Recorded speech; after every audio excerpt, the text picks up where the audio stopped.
नमस्कार बंधुरा आज के आमी तोमादेर साथे शेयर करब चारटी काँचा आलू दिए क्रिस्पी टेस्टी दारुण सुस्वादु एकटा नास्ता रेसिपि।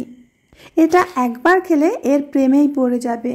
बाइरे थेके क्रिस्पी भेतर थेके सफ्ट बाच्चा थेके बड़ो सबाई एटा भीषण मजा करे खाबे। आशा करछि प्रत्येक दिनेर मतो आजकेर रेसिपिटाओ तोमादेर काछे अनेक भालो लागबे। ताहले चलो बंधुरा आजकेर रेसिपि शुरू करा जाक। रेसिपिटा बानानोर जोन्नो सबार प्रथमे आमी चारटी काँचा आलू एइभाবে খোসা ছাড়িয়ে ভালো করে ধুয়ে নিয়েছি। এখন একটা গ্রেটারের সাহায্যে এইভাবে গ্রেট করে নেব। তবে একেবারে মিহি করে গ্রেট করবে না, মিডিয়াম দিক থেকেই এটা গ্রেট করে নিতে হবে। তো সমস্ত আলুগুলো আমি গ্রেট করে নিয়েছি। এখন এই গ্রেট করা আলু আমি জল পাল্টে পাল্টে 3 বার করে ধুয়ে নেব, যাতে আলুর ভেতরে থাকা কষগুলো সম্পূর্ণ বেরিয়ে যায়। তো প্রথমবার আমি ধুয়ে নিচ্ছি আর একইভাবে আরও 2 বার ধুয়ে নেব, যতক্ষণ না সাদা জল বেরোচ্ছে, মানে 3 বার ধুলেই কষগুলো সম্পূর্ণ বেরিয়ে যাবে। তো আলুগুলো ধুয়ে নেওয়ার পর এরকম একটা সুতির ন্যাকড়া নিয়েছি, সুতির কাপড়। এখন এই কাপড়ের উপরে ধোয়া আলুগুলো ঢেলে দিচ্ছি। এবার এই আলু থেকে সমস্ত জলগুলো কিন্তু খুব ভালো করে চেপে চেপে বের করে দিতে হবে, একটুও যেন আলুর মধ্যে জল না থেকে যায়। গায়ে যত জোর আছে জোর দিয়ে এইভাবে চেপে চেপে আমি জলগুলো বের করে দিচ্ছি। এখন একটা পাত্রের মধ্যে আমি আলুগুলো নিয়ে নেব। আর বন্ধুরা তোমরা দেখতেই পাচ্ছ আলু থেকে সব জল বেরিয়ে গেছে, আলুগুলো একেবারে কিন্তু ঝরঝরে হয়ে গেছে। আর এরকমটাই করে নিতে হবে, না হলে কিন্তু তোমরা রেসিপিটা তৈরি করতে পারবে না।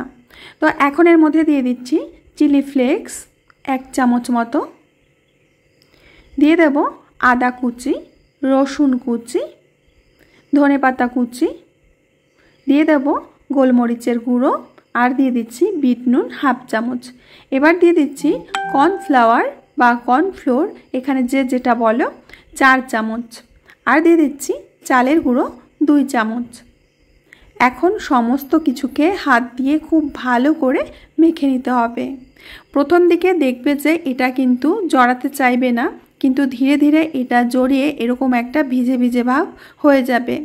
প্রথম দিকে ভিজে ভাব না হলেও কিন্তু এর মধ্যে একটুও জল দেওয়া যাবে না। এখন এখান থেকে আমি অল্প অল্প করে নিয়ে এইভাবে বল পাকিয়ে নেব। এইভাবে করে চাপ দিলে দেখবে যে খুব সহজে বলটা পাকিয়ে যাচ্ছে। তো একে একে সবকটি আলুর বল আমি আগে তৈরি করে নিচ্ছি। বন্ধুরা আশা করছি আজকের রেসিপিটা তোমাদের অনেক ভালো লাগবে। ভালো লাগলে বন্ধুদের মধ্যে শেয়ার করবে, লাইক করবে, কমেন্ট করবে। তো একে একে সমস্ত বলগুলো আমি বানিয়ে নিয়েছি। তো এখন একটা ননস্টিকের ছাঁচের মধ্যে আমি অল্প অল্প করে তেল দিয়ে দিচ্ছি। এরকম সামান্য সামান্য করে তেল দিয়ে দিতে হবে। তেলটা গরম হয়ে গেলে এই গরম তেলের মধ্যে একটা একটা করে বল দিয়ে দেব। আর এই সময় বন্ধুরা গ্যাসের আঁচটা কিন্তু অবশ্যই লো টু মিডিয়ামে রাখবে, আর ধীরে ধীরে উল্টে পাল্টে বলগুলোকে ভেজে নিতে হবে। এখানে হাই ফ্লেমে রাখা যাবে না, হাই ফ্লেমে রাখলে কিন্তু বাইরে থেকে ভাজা হবে ঠিকই, ভেতর থেকে কাঁচা থেকে যাবে। একবার এইভাবে বলগুলোকে উল্টে দিতে হবে। যতক্ষণ বলগুলো ভাজা হচ্ছে ততক্ষণ আমরা একটু সবজিটা কেটে নিই।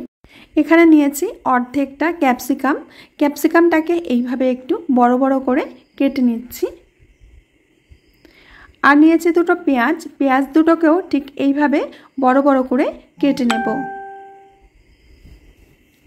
এখন এর ভেতর থেকে পাপড়িগুলো এইভাবে ছাড়িয়ে নিতে হবে।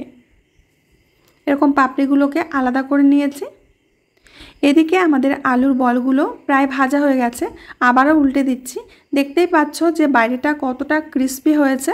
আর এগুলো 5 মিনিট ধরে ভাজলে ভেতরটাও খুব ভালোভাবে সিদ্ধ হয়ে যায়।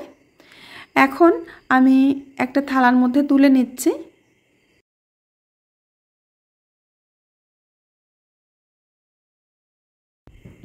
আর একইভাবে আরও কিছু বল আমি ছাঁচের মধ্যে দিয়ে দিচ্ছি। তো এগুলোকেও আমি একেবারে লাল আর ক্রিস্পি করে ভেজে নিয়েছি। দেখতেই পাচ্ছ যে বলগুলো দেখতে কত সুন্দর লাগছে। এবার গ্যাস ওভেনে একটা কড়াই বসিয়ে দিয়ে কড়ার মধ্যে তেল দিয়ে দেব। ছাঁচে যেটুকু তেল ছিল সেটুকু দিয়ে দিলাম, আরও একটু তেল দিয়ে দিলাম। এবার দিয়ে দেব রসুন কুচি, আদা কুচি, আর দিয়ে দেব পেঁয়াজ কুচি। এগুলোকে একেবারে ছোট ছোট করে কুচিয়ে নিয়েছিলাম। এখন এগুলোকে একটু ভেজে নিতে হবে, আর এই সময় কিন্তু হাই ফ্লেমে রাখবে। পুরো রান্নাটা আমরা হাই ফ্লেমেই করব। এখন 3টি কাঁচা লঙ্কা চেরা দিয়ে দিচ্ছি। সব কিছুকে ভালো করে ভেজে নিয়ে এখন দিয়ে দেব কেটে রাখা ক্যাপসিকাম আর পেঁয়াজ। দিয়ে দিচ্ছি একটা টমেটো কুচি। এখন এগুলোকে হাই ফ্লেমে 30 থেকে 40 মিনিট মতো নাড়াচাড়া করে নিতে হবে। প্রায় 40 মিনিট হয়ে গেছে, আর এরকমই রাখতে হবে, এর থেকে বেশি ভাজার কোনো দরকার নেই। এখন এর মধ্যে দিয়ে দেব 1 চামচ মতো সয়া সস, 1 চামচ চিলি সস, 1 চামচ টমেটো সস। এবার সমস্ত কিছুকে খুব ভালো করে মিশিয়ে নেব, আর পুরো কাজটাই কিন্তু হাই ফ্লেমে করতে হবে। এখানে আমরা সয়া সস, চিলি সস আর টমেটো সস দিয়েছি। 3টির মধ্যে কিন্তু লবণের পরিমাণ যথেষ্ট আছে বলে এখানে আর কোনো লবণ দেওয়ার দরকার নেই। খুব ভালো করে নাড়িয়ে চাড়িয়ে এর মধ্যে দিয়ে দিচ্ছি 1 চামচ ভিনেগার। ভিনেগারটা দিয়েও ভালো করে নাড়িয়ে নেব। এখন দিয়ে দেব আগে থেকে ভেজে রাখা আলুর বলগুলো।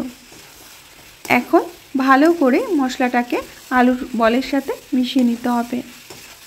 মাত্র 1 থেকে 1.5 মিনিটের মধ্যে কিন্তু এই কাজটা সেরে ফেলতে হবে, না হলে আলুর বলগুলো একেবারে নরম হয়ে যাবে। আমরা চাইছি বাইরে থেকে ক্রিস্পি থাকবে আর ভেতর থেকে সফট। দিয়ে দিলাম কিছুটা ধনেপাতা কুচি, ভালো করে মিশিয়ে নেব। আলুর মাঞ্চুরিয়ান কিন্তু আমাদের একেবারে রেডি, একদম রেস্টুরেন্টের স্টাইল। এখন আমি পরিবেশন করার জন্য একটা প্লেটের মধ্যে নামিয়ে নিচ্ছি। আর দেখতে পাচ্ছ যে এটা দেখতে কতটা লোভনীয় হয়েছে, আর খেতে তো দারুণ দারুণ মজার হয়। বাচ্চা থেকে বড় সবাই কিন্তু ভীষণ পছন্দ করবে। তো বন্ধুরা, আশা করছি আজকের রেসিপিটাও তোমাদের অনেক ভালো লেগেছে। ভালো লাগলে লাইক, কমেন্ট, শেয়ার করবে। আমি আজ এখানেই বিদায় নেব, আবার আসবো নতুন রেসিপি নিয়ে। ততক্ষণের জন্য সবাই ভালো থেকো, সুস্থ থেকো, সকলকে সুস্থ রেখো।